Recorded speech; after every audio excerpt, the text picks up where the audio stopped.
فلا هادي له وأشهد أن لا إله إلا الله وحده لا شريك له وأشهد أن محمدا عبده ورسوله اللهم صل على محمد وعلى آل محمد كما صليت على إبراهيم وعلى آل إبراهيم إنك حميد مجيد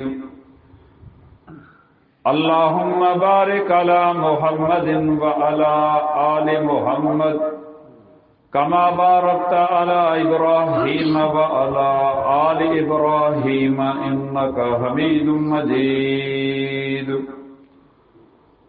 أما بعد فإن خير الحديث كتاب الله وخير الهدي هدي محمد صلى الله عليه وسلم وشر الأمور محدثاتها فإن كل محدثة بدعة وكل بدعة ضلالة وكل ضلالة في النار من يطع الله ورسوله فقد رشد واهتدى ومن يعص الله ورسوله فقد ضل وغوى فأعوذ بالله السميع العليم من الشيطان الرجيم من همزه ونفخه ونفثه يرفع الله الذين آمنوا منكم والذين أوتوا العلم درجات जामे मस्जिद अमीर अल मोमिनीन सैयदना अबू बकर सिद्दीक रज़ी अल्लाह ताला अन्हु अहले हदीस ॻोठ बागो खान जमाली में हफ़्तेवार दरस हदीस ॿुधण जे सिलसिले में शरीक थींदड़ पंहिंजे सभिनी बुज़ुर्गनि भाइरनि दोस्तनि अहबाबनि ऐं आयल महिमाननि जे ख़िदमत में अस्सलामु अलैकुम वरहमतुल्लाहि वबरकातुहू। शाल रब्बुल आलमीन मुंहिंजी ऐं अॼोके हिन दीनी दावती इस्लाही निशिस्त में शरीक थींदड़नि जी हाज़िरी खे पंहिंजे बारगाह में क़बूल ऐं मंज़ूर फरमाए। शाल रब्बुल इज़्ज़त उहे विखूं जेके अल्लाह जे घर ॾांहुं खयूं आहिनि पंहिंजी रहमत सां मक़बूल फरमाए। शाल रब्बुल आलमीन जंहिं नियत सां हिते आऊं ऐं तव्हां हाज़िर थिया आहियूं उन पटांदड़ असांजी दुनिया क़बर ऐं आख़िरत मुचारी फरमाए आमीन। 4 जुलाई खां अॼोके ॾींहं ताईं तक़रीबन पोणनि 2 महीननि जो अरसो गुज़री चुको आहे। सावण जी मुंद जा मींहं सिंध पाकिस्तान जे चइनी सूबनि में अल्लाह रब्बुल इज़्ज़त जे अमर ऐं हुकुम सां शुरू थिया आहिनि। कालो को ॾींहुं अॼोको ॾींहुं अल्लाह जी रहमत ऐं महिरबानीअ सां ख़ैर ऐं आफ़ियत सां गुज़रियो आहे। शाल अल्लाह हिन खां पोइ बि पंहिंजी रहमत ऐं बाज़ खे जारी व सारी रखे। हिननि मींहनि जेतिरे क़दुरु इंसान ज़ात खे परेशान कयो आहे पंहिंजा घर छॾण छा था सम्झो कि सवला आहिनि। जेके घर जिन माण्हुनि महिनतुनि सां ठाहिया बच्चनि जे लाइ छांव जा इंतज़ाम कया उहे अॼु ख़ैमनि में कैंपुनि में तंबुनि में रहनि पिया ऐं ॿाहिरां ईंदड़ खाधे जा मुंतज़र रहनि था त केॾी महिल ख़ैरात जी मानी अचे थी त असां ऐं उहे खाइनि। कीअं उन्हनि जो उथणु आहे कीअं उन्हनि जो वेहणु आहे इहे मंदर ॾिसी करे सच पुछो ॾाढा ॾुख पहुचनि था तकलीफ़ूं थियनि थियूं पर मुंहिंजे अल्लाह जा अमर आहिनि। सच पुछो परेशानी खां सवाइ हिन माहौल समाज मुआशिरे में हींअर ॿी का शइ नज़र कान थी अचे। अहिड़े माहौल अहिड़े समाज अहिड़े मुआशिरे जिते ॾुख तंगियूं तकलीफ़ूं मुसीबतूं परेशानियूं अहंज ऐं ईज़ाउ हिक ॿिए जे पुठियां अचनि इन समाज खे अल्लाह ॾांहुं सॾणु अल्लाह जे घर में हाज़िर थियणु उन्हनि खे क़ुरान ऐं हदीसूं नसीहतूं ॿुधाइण वक़्त जी वॾी अहम ज़रूरत आहे। किथे बि सुकून कोन्हे जंहिं बि जाइ ते तव्हीं असीं हाज़िर थियूं था न गिला गीबत शिकवा शिकायत पंहिंजे नफ़्स जी, पंहिंजे औलाद जी, पंहिंजे घर जे भातियुनि जी, मित्रनि माइटनि जी, पाड़े वारनि जी, क़ौम वारनि जी, वॾनि जी, नंढनि जी, दुनियादारनि जी, ग़रीबनि जी, सवाइ शिकायत जे ॿियो को रही कुझु कोन्हे। तंहिंजे करे असां ते हक़ आहे ॾुखनि तंगनि तकलीफ़ुनि जे हिन माहौल में आऊं ऐं तव्हां अल्लाह रब्बुल इज़्ज़त सां जुड़ी पऊं, पंहिंजे कमज़ोरियुनि कोताहियुनि ऐबनि ते नज़र विझूं, पोइ उन्हनि जे इस्लाह जो को सामान हथ में खणूं, कान का तयारी करियूं। रब रुठो आहे, जंहिंजे करे ही तंगियूं तकलीफ़ूं थियूं आहिनि। सम्झो था त मईशत खे जेको नुक़सान पहुतो आहे उन जा असरात हिन मुल्क ते, क़ौम ते, माण्हुनि ते केतिरा पवंदा।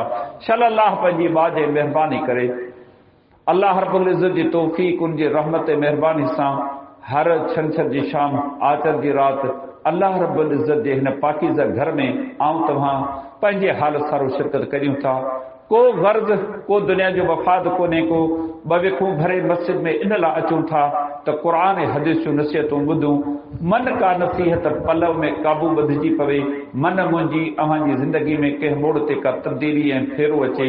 इन ई हवाले सां हदीस शरीफ़ जे किताब रियाज़ुस सालिहीन मां कंहिं न कंहिं उनवान ते क़ुरान ऐं हदीस जी रोशनी में कुझु हक़ीक़तूं, नसीहतूं ऐं हिदायतूं ज़िक्र कजनि थियूं। गुज़िरियल दरसनि में तव्हां क़ुरान ऐं हदीस जे इल्म जी अज़मत ऐं जेको इन इल्म खे हासिल करे थो अल्लाह वटि उनजो जेको मान मक़ाम ऐं मर्तबो आहे, इन हवाले सां कुझु नसीहतूं तव्हां ॿुधी चुका आहियो। यकीन ॼाणो हिन दुनिया में हिकु मुस्लमान वटि जेतिरे क़दुर पर नेमतूं मौजूदु आहिनि, उन्हनि सभिनी नेमतुनि खे साहिमी जे हिकिड़े पुड़ में रखिजे ऐं ॿिए पुड़ में जेकॾहिं क़ुरान ऐं हदीस जे इल्म ऐं उन जे मथां अमल खे रखिजे। सच पुछो, सभु नेमतूं हेचनि, सभु अल्लाह जूं नवाज़िशूं घटि दर्जो रखनि थियूं। क़ुरान ऐं हदीस जो इल्म, क़ुरान ऐं हदीस जी सम्झ ऐं उन मुवाफ़िक़ अमल, इल्म ऐं अमल इहे ॿ शयूं लाॻापियल आहिनि। इल्म आहे पर अमल नाहे। इहो इल्म कंहिं कम जो नाहे जेको धणी खे फ़ाइदो नथो ॾेई सघे न, इन इल्म जा ॿियनि खे छा फ़ाइदो पहुचंदो। अल्लाह रब्बुल इज़्ज़त ऐं उन जे पैगंबर सल्लल्लाहु अलैहि वसल्लम इहा तरग़ीब ॾियारी आहे, इहो शौक़ु ॾियारियो आहे, हिर्स ॾियारियो आहे, जंहिंखे बि अल्लाह ताला नरीना औलाद जी नेमत सां नवाज़ियो आहे। हिकिड़ो पुटु अल्लाह जे दीन जे लाइ वक़ुफ़ करे, क़ुरान जो हाफ़िज़ बनाए, आलिम बाअमल बनाए, जेको वालिदैन जे लाइ वेही करे दुआऊं घुरे, उन जे लाइ सदके जारिया बणिजे। ऐं तव्हां पंहिंजे घरनि जो जाइज़ो वठूं, केतिरे क़दुरु हिन मयार ते पूरा लथा आहियूं। दुनिया जी तालीम इहो को गुनाह कोन्हे, को ॾोह जो कमु कोन्हे, भली पंहिंजे बचड़नि खे इहा तालीम ॾियारियो। पर असुल जेको इल्म आहे उहो आहे क़ुरान ऐं हदीस जो। ही ॿिया दुनिया जा उलूम सभु हुनर आहिनि, इहे ॾातूं आहिनि। इल्म आहे क़ुरान ऐं हदीस जो।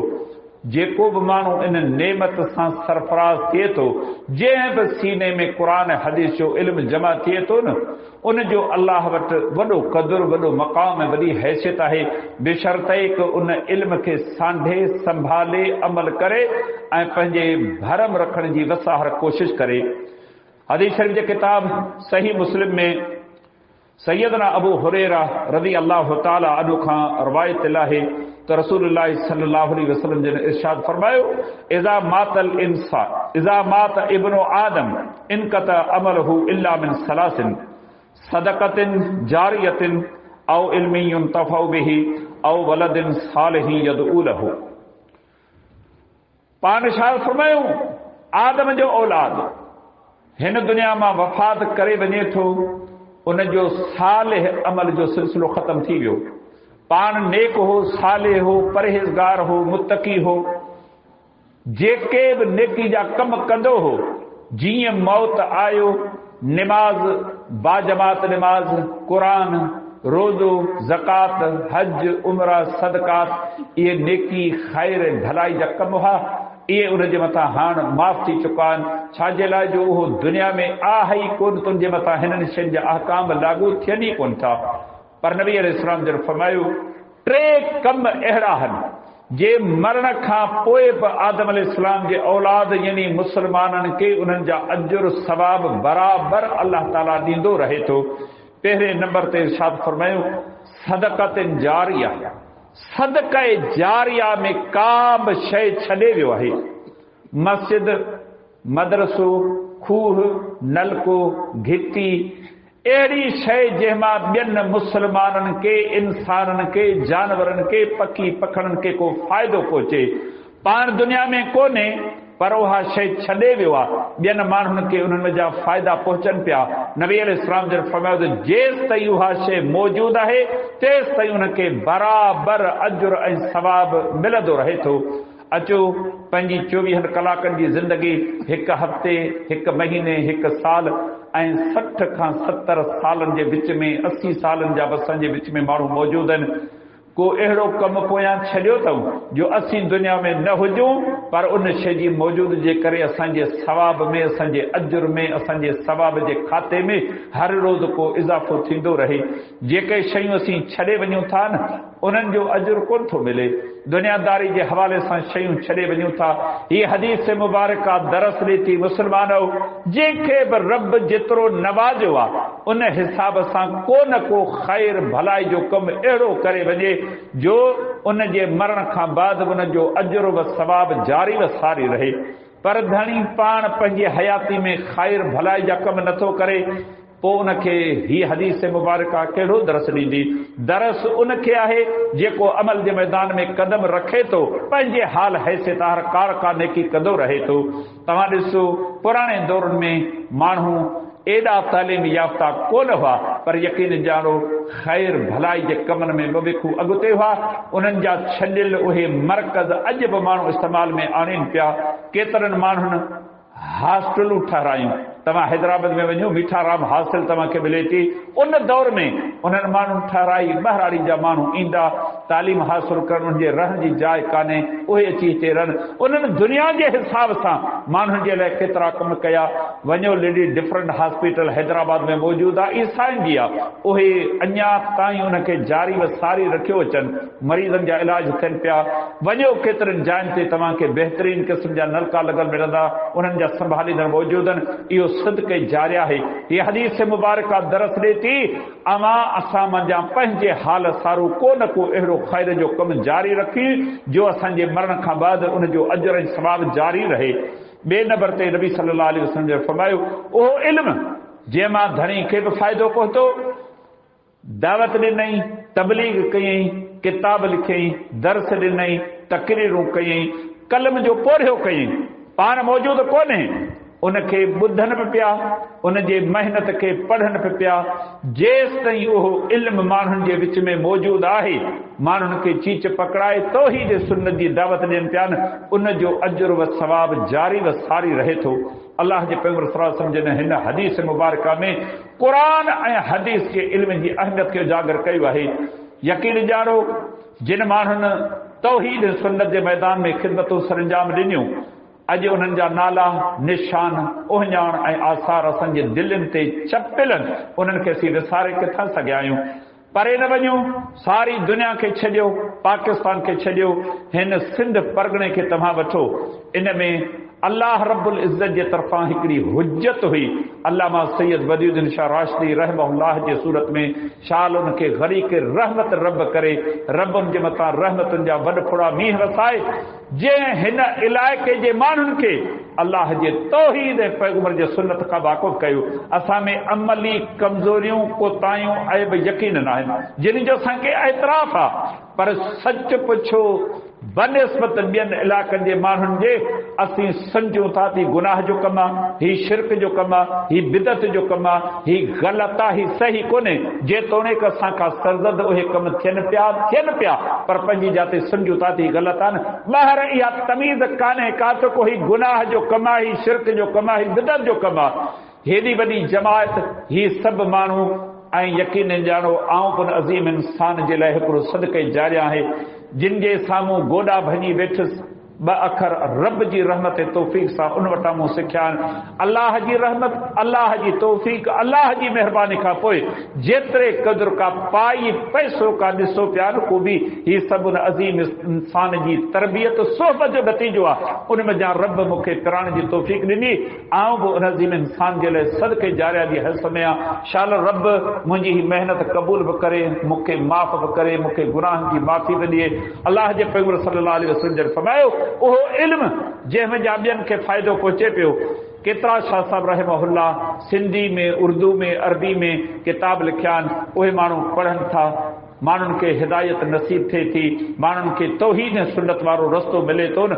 इहे सभु शाह साहब रहमहुल्लाह ऐं ॿियनि इल्म वारनि जे लाइ सदके जारिया जी सूरत में मौजूदु रहंदा।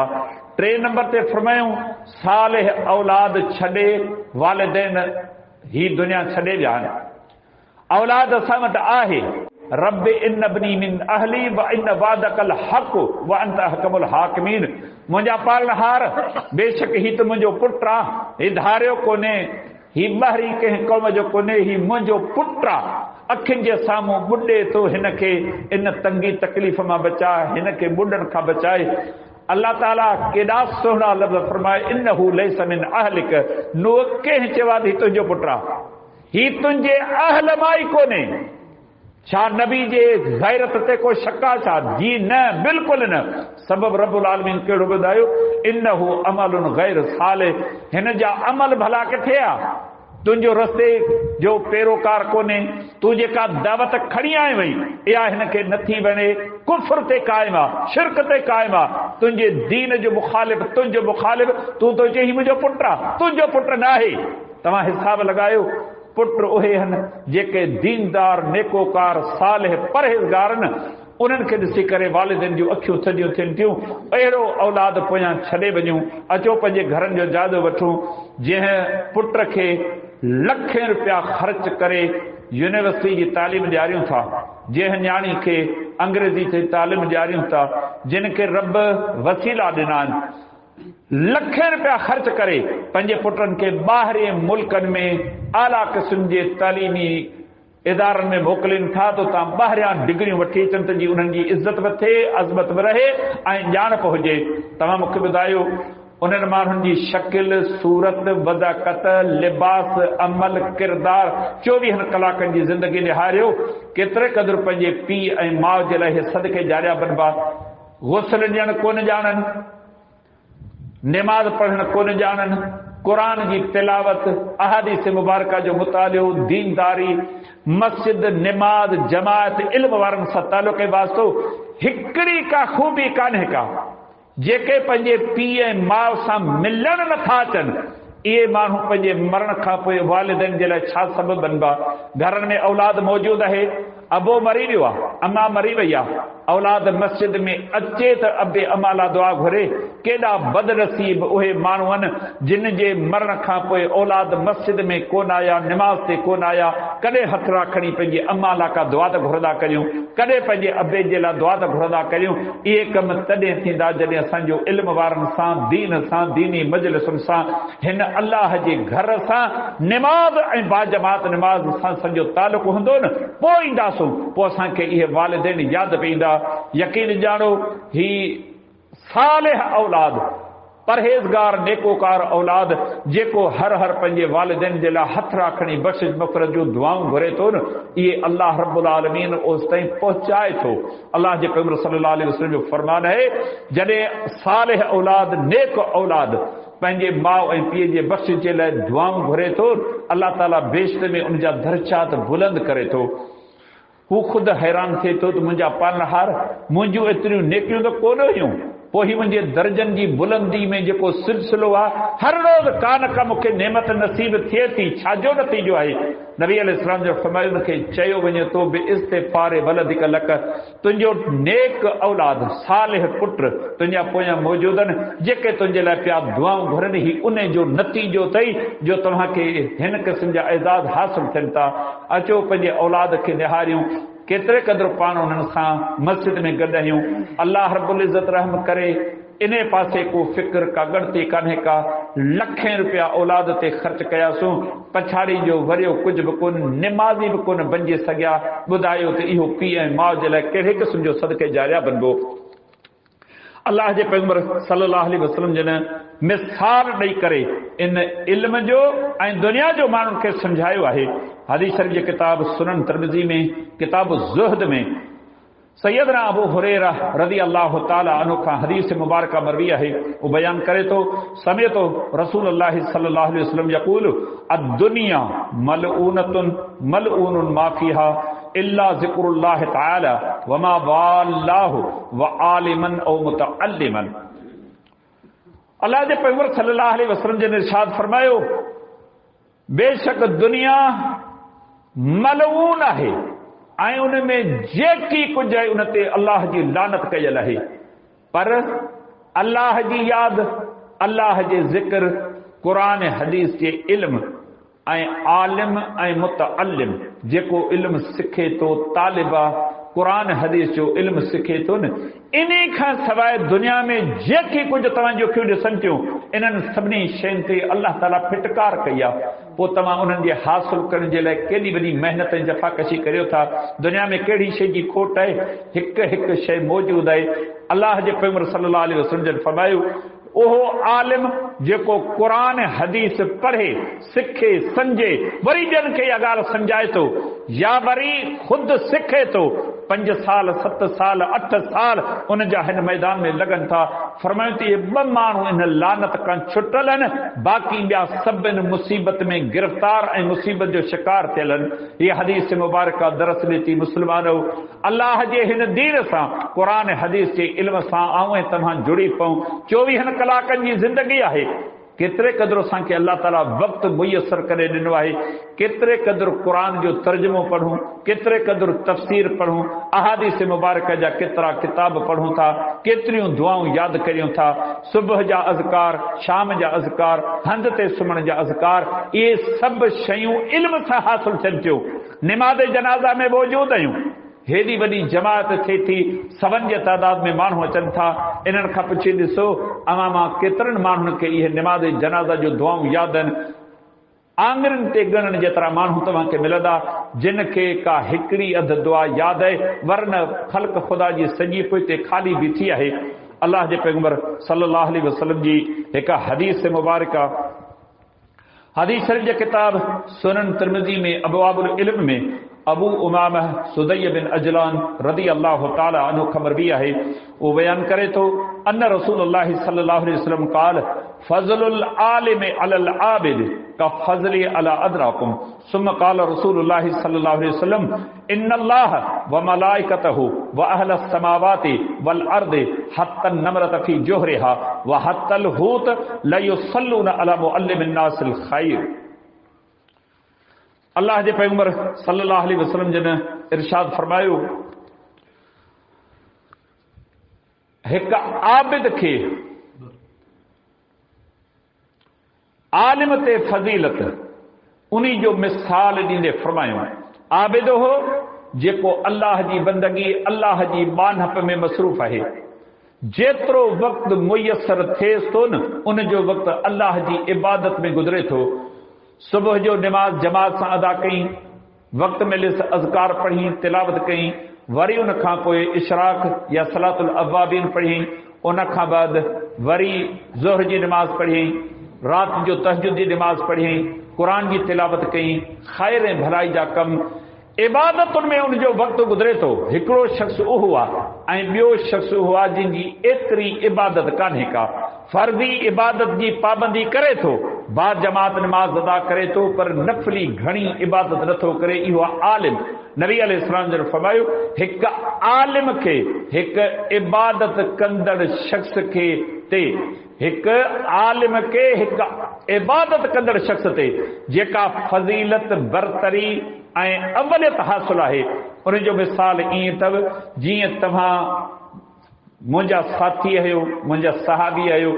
मुंहिंजो रुतबो तव्हीं ॼाणो था, हिकु घटि दर्जे जो सहाबी, सहाबा सभु इज़त जे लाइक़ आहिनि, पर अबू बकर सिद्दीक़ जे बराबर ॿिया साहबी कोन थी सघंदा। फरमायो मुंहिंजी हिन जमात में अदना दर्जे जे सहाबी ते जेका मूंखे फज़ीलत हासिल आहे न, अहिड़ी हैसियत हिक आलिम के आबिद ते हासिल आहे। बदकार, फासिक, फाजिर, दुनियादार उन जी ॻाल्हि कान्हे। ही ॻाल्हि आहे उन शख़्स जी जेको राति ॾींहुं अल्लाह जी इबादत करे थो, हुनजो ॿिए कंहिं कम में वास्तो कोन्हे को। हलाल हुजे हराम, जाइज़ नाजाइज़, ग़लत सही, शिरक बिदअत, तौहीद सुन्नत, इन्ही शयुनि सां हुनजो तालुक़ ई कोन्हे। हुनजो तालुक़ सिर्फ़ पंहिंजी ज़ात सां आहे। अल्लाह जी बंदगी बान में 24 कलाक वस आहर पियो ख़िदमत करे, पर उन जे मुक़ाबले में ॿियो आलिम उहो आहे जेको सुबुह मजिद शाम ॾींहुं राति माण्हुनि खे अल्लाह ॾांहुं सॾे। शिरक जी ॻाल्हि थिए उनजो रद्द करे, बिदअत थिए उनजो रद्द करे, अल्लाह रब्बुल इज़्ज़त जे दीन जे ख़िलाफ़ का बग़ावत थिए उनजो रद्द करे, माण्हुनि खे अल्लाह ॾांहुं सॾे, दीन ॾांहुं सॾे, अमल सालिह जी दावत ॾे, कुफ्र शिरक खे ललकारे, समाज मुआशरे खे ललकारे। पाण नबी अलैहि फरमायो त इहो आलिम जेको आहे न उन आबिद खां एतिरो वधीक हैसियत रखे थो जेका हैसियत मूंखे तमामु कंहिं अदना सहाबी ते हासिल आहे।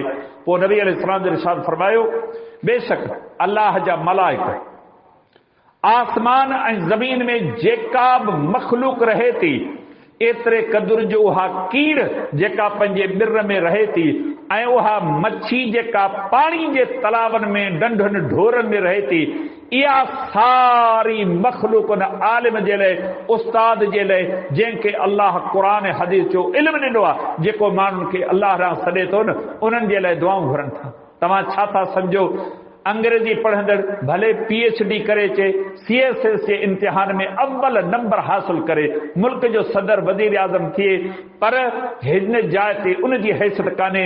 हैसियत उन जी आहे जंहिंजे सीने में अल्लाह जो क़ुरान, पैगंबर जो फरमान, उन ते अमल, अमल खां बाद ॿियनि खे दावत आहे, वते माण्हुनि खे दीन ॾांहुं अल्लाह ॾांहुं सॾींदो। नबी अलैहिस्सलाम जन फरमायो, इन माण्हू जे लाइ हिन ज़मीन ते आसमाननि ते जेका मखलूक आहे, ॿियो त ठहियो, पर हिन ज़मीन ते केतिरियूं मच्छियूं पाणी में रहनि थियूं।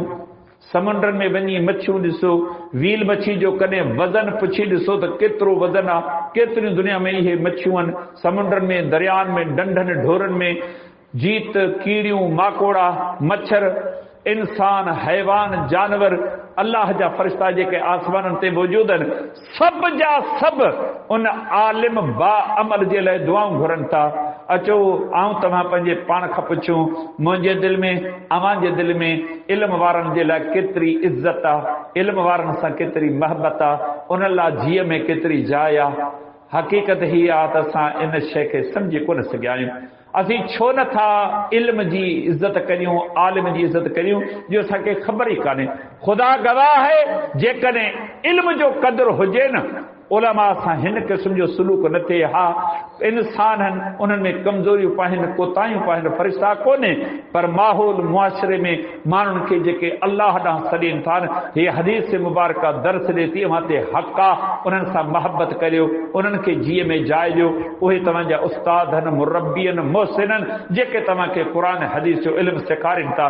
दुनिया जा इल्म जेके तव्हांखे पढ़ाइनि था, जिन जे साम्हूं तव्हां पटी पढ़ी, पहिरियों पढ़ियो, 5 दर्जो पढ़ियो, उन्हनि खे तव्हां पंहिंजो मरण घड़ी ते उस्ताद महसूस करियो था, सिर्फ़ 5 साल पढ़ियो।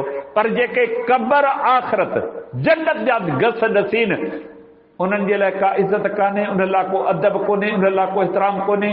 जीअं आम माण्हू सां असीं पेश अचूं, उन सां असीं ईअं पेश अचूं। जी न, मुंहिंजा दोस्तो, भाइरो, उलमा जो क़दुरु करियो। उलमा अल्लाह जी ज़मीन ते हुज्जत आहिनि, जेके माण्हुनि खे अल्लाह ॾांहुं सॾीनि था। अल्लाह जे पैगंबर सल्लल्लाहु अलैहि वसल्लम जी हिकु हदीस मुबारक, हदीस शरीफ जे किताब सुनन तिरमिज़ी में अबवाबुल इल्म में सैयदना अब्दुल्लाह बिन मसूद रज़ी अल्लाह ताला अन्हु ख़बर भी आहे त उहो बयान करे थो, समय तो रसूल अल्लाह सल्लल्लाहु अलैहि वसल्लम यक़ूल नद्दर अल्लाह हमरा समिअ मिन्ना शयन फबल्लगहु कमा समिअहु फरुब्ब मुबल्लगिन औ आमिन साबिन। अल्लाह जे पैगंबर सल्लल्लाहु अलैहि वसल्लम जिन हिन हदीस मुबारक में इरशाद फरमायो, शाल अल्लाह ताला उन शख्स जे मुंहं खे तर व ताज़ा रखे, कॾहिं बि उन ते ॾुखियो ॾींहुं न अचे, हमेशा ख़ुशि व खुर्रम हुजे, कोसो वाव उनखे न लॻे। जे मुखां हदीस ॿुधी मुंहिंजो फरमान ॿुधो, ॿुधण खां बाद वरी ॿियनि ताईं पहुचायो। केतिरी दुनिया ऐं दौलत जा माण्हू दुनिया में मौजूद आहिनि, वॾनि मनसबनि जा मालिक आहिनि, पर नबी अलैहि सलाम जन केॾी बहितरीन दुआ कई आहे, शाल अल्लाह उन शख़्स जे मुंहं खे ज़बान खे तरव ताज़ा रखे, कॾहिं को ॾुखियो ॾींहुं न ॾिसे, हमेशह ख़ुशि व खुर्रम हुजे। जंहिं नबी अलैहि सलाम जी हदीस ॿुधी ॿुधण खां बाद वरी ॿियनि ताईं पहुचाई, जीअं ॿुधईं पूरी अमानत सां ॿियनि ताईं पहुचाई। ही नंढड़ा दरस या प्रोग्राम तनी मामूली न सम्झो, हिननि दरसनि जी अल्लाह वटि हिन दीन में वॾी इज़त आहे, वॾी हैसियत आहे, पर असां वटि क़दुरु नथो थिए। अल्लाह जे पैगंबर सल्लल्लाहु अलैहि वसल्लम जन केॾी दुआ कई आहे, इन दुआ खे आऊं ऐं तव्हां पंहिंजे हाल सारो हासिल करियूं। का हिकिड़ी हदीस अरबी ज़बान में त हीअ हदीस सही बुखारी में किताबुल इल्म में अबू हुरैरा रज़ियल्लाहु अन्हु का मरवी आहे, जंहिंजा लफ़्ज़ मूंखे या तमामु कंहिंखे यादि हुजनि। केतिरियूं हदीस मुबारका यादि आहिनि, यादि किथे आहिनि, मेहनत कान्हे, कोशिश कान्हे, हिकिड़ी का हदीस बयानु करियो। अल्लाह जे पैगंबर फरमायो बल्लिगू अन्नी वलो आया, हिकिड़ी आयत जो तव्हांखे इल्म आहे, हिकिड़ी नबी अलैहि सलाम जी हदीस जी तव्हांखे सम्झ आहे, अव्हां जे मौजूदगी में उन क़ुर जी आयत ऐं नबी अलैहि सलाम जे हदीस जी मुखालिफ़त थिए, अव्हां ते हक़ आहे त उहा ॻाल्हि माण्हुनि खे पहुचायो, माण्हुनि खे सम्झायो।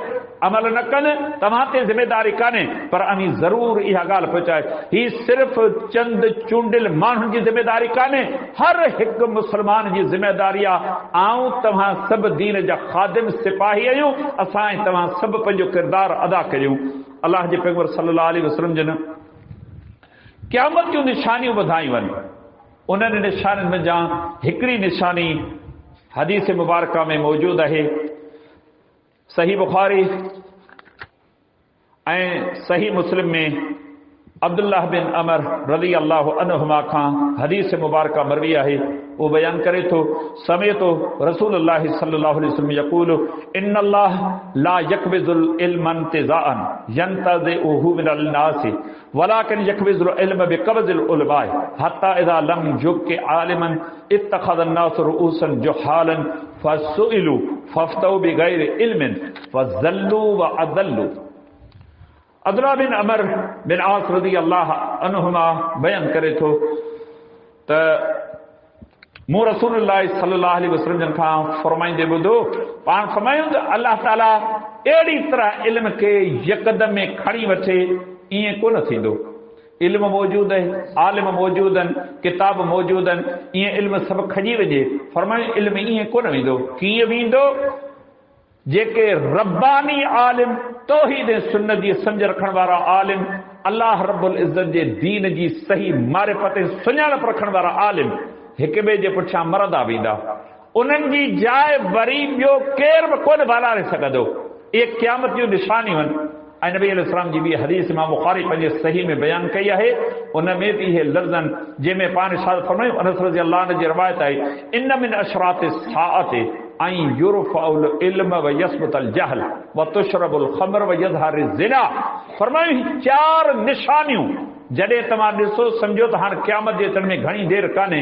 पहिरीं निशानी जो ज़िक्र कंदे फरमायूं क़ुरान ऐं हदीस जो इल्म खॼी वेंदो।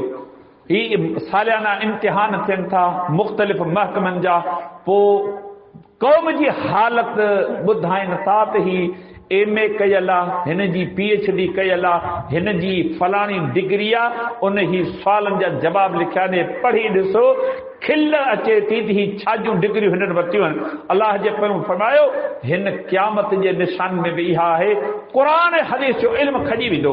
माण्हू दुनिया जे इल्म ॾे काहे पवंदा, हिन इल्म संभालण वारो को माण्हू कोन बचंदो।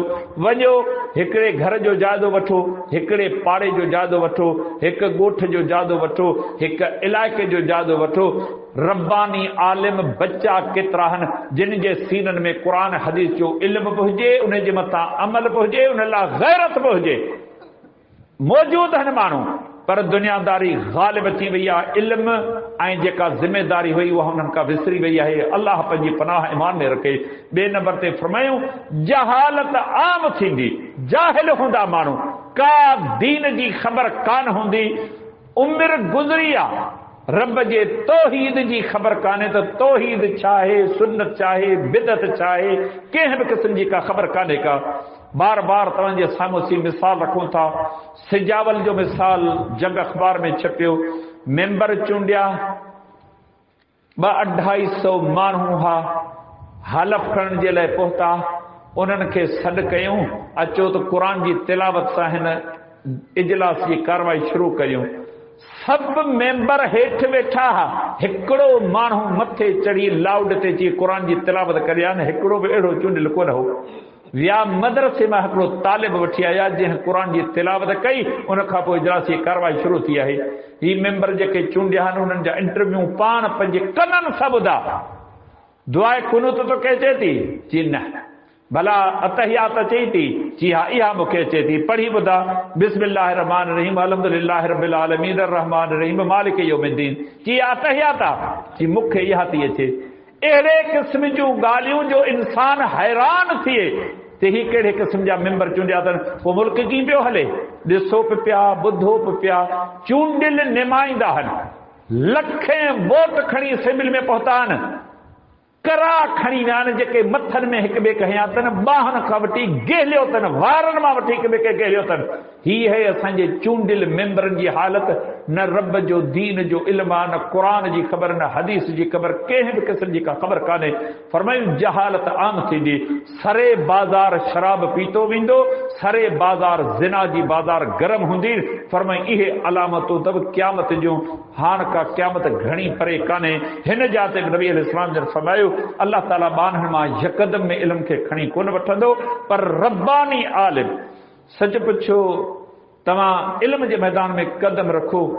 हदीस ऐं इल्मुल हदीस, इन्ही जो इल्म असांजे हिन सिंध मां तक़रीबन खॼी चुको आहे। जेतिरे क़दुरु असीं सम्झो पिया, सच पुछो हिन दौर में बि जेतिरे क़दुरु रब पाई पैसो सम्झ ॾिनी आहे न, अल्लाह ताला वॾा आलिम त पंहिंजी जाइ ते थिया, पर फज़ीलत शेख हाफ़िज़ शबीर अहमद जमाली हफ़िज़हुल्लाह के अल्लाह ताला इल्मुल हदीस जे हवाले सां जेका सम्झ ॾिनी आहे, जेको फ़हम ॾिनो आहे, रिजाल ते जेतिरे क़दुरु रब खेसि दस्तूर ॾिनी आहे न, अव्हां खे ख़बर कान्हे का उन खे इंसान आहियूं, कमियूं पाइनि, कोताहियूं पाइनि, ऐब पाइनि, इहा अलॻि शइ आहे, पर रब्बुल आलमीन खेसि हिन अज़ीम नेमत सां नवाज़ियो आहे।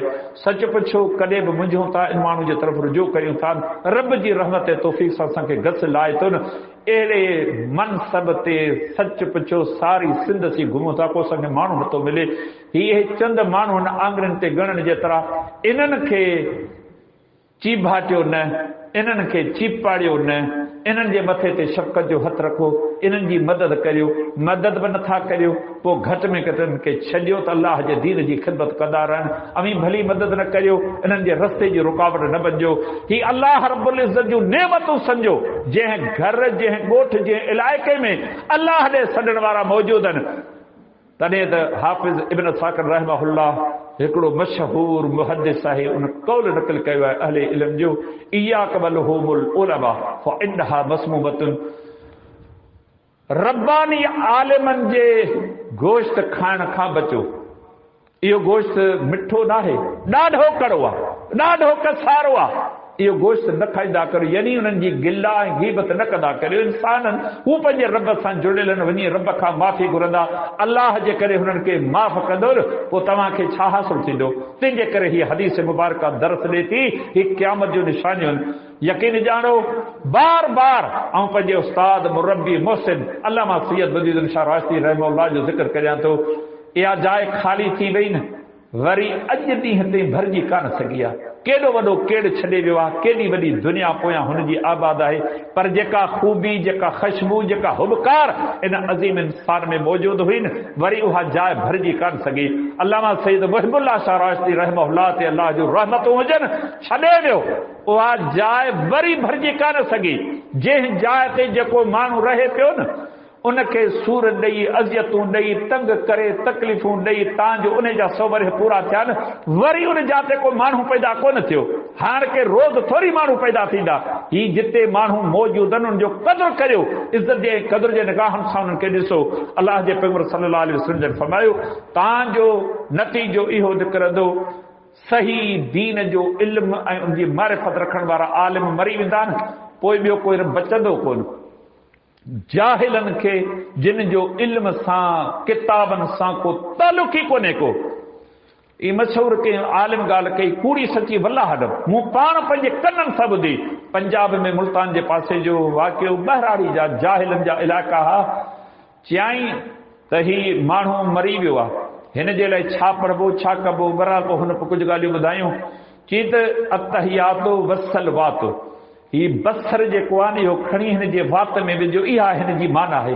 तव्हां मूंखे ॿुधायो छा हिन दुनिया में जे इल्म जो माण्हुनि जो हाल विझी रहियो आहे। केतिरा माण्हू तव्हीं असीं किताबनि सां लाॻापियल आहियूं। सच पुछो वॾो अफ़सोस थिए थो, किताबनि सां इल्म सां को तालुक कोन रहियो आहे। कची फिकी अबरी सबरी तसनीफ़ मुंहिंजी जेका बि अचे थी, मुंहिंजी ॿी तसनीफ़ अची वञे थी न, पहिरियों किताब बि केरु कोन थो पढ़े। पियो आहे घर, अहसान कयूं, 500 रुपया ॾेई घर उछले छॾियूं, केरु बि पढ़े नथो। ही सभु शयूं दरस ॾियनि थियूं। इन्हनि किताबनि सां तालुक रखो, इल्म सां तालुक रखो, आलिमनि सां तालुक रखो। पोइ नबी अलैहिस्सलाम जन फरमायो, पोइ हे मुंझंदा परेशान थींदा, अची मसइला पुछंदा, पोइ हू पंहिंजी राय पंहिंजे अक़ल बिना इल्म जे फतवा ॾींदो, पाण बि गुमराह थींदो, ॿियनि खे बि गुमराह कंदो। त पाण उन दौर में रहूं पिया।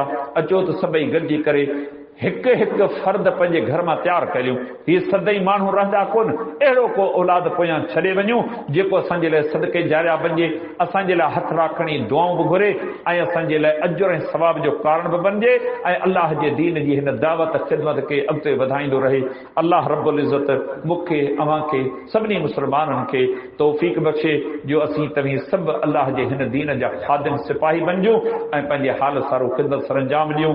इल्म सां मोहबत हुजे, आलिम सां मोहबत हुजे, उन लाइ जीअ में जाइ हुजे, उनजी इज़त उनजी ख़िदमत करणु, उन जूं घुरिजूं ज़रूरतूं उन दीनी हवाले सां कॾहिं असां ते हक़ आहे। पुछी ॾिसो, कॾहिं कंहिं किताब जी घुरिज आहे, अव्हां सदके जारिया में का न का शइ वठी छॾियो, अवी कोन हूंदो, उहा शइ तव्हांजे लाइ सदके जारिया में रहंदी। शाल रब्बुल आलमीन फला हादिय लह वअशहदु अल्ला इलाहा इल्लल्लाहु वहदहु ला शरीका लह वअशहदु अन्न मुहम्मदन अब्दुहु व रसूलुहु। अल्लाहुम्मा सल्लि अला मुहम्मदिन व अला आलि मुहम्मद कमा सल्लैत अला इब्राहीम व अला आलि इब्राहीम इन्नका हमीदुम मजीद। अल्लाहुम्मा बारिक अला मुहम्मदिन व अला आलि मुहम्मद कमा बारकत अला इब्राहीम व अला आलि इब्राहीम इन्नका हमीदुम मजीद।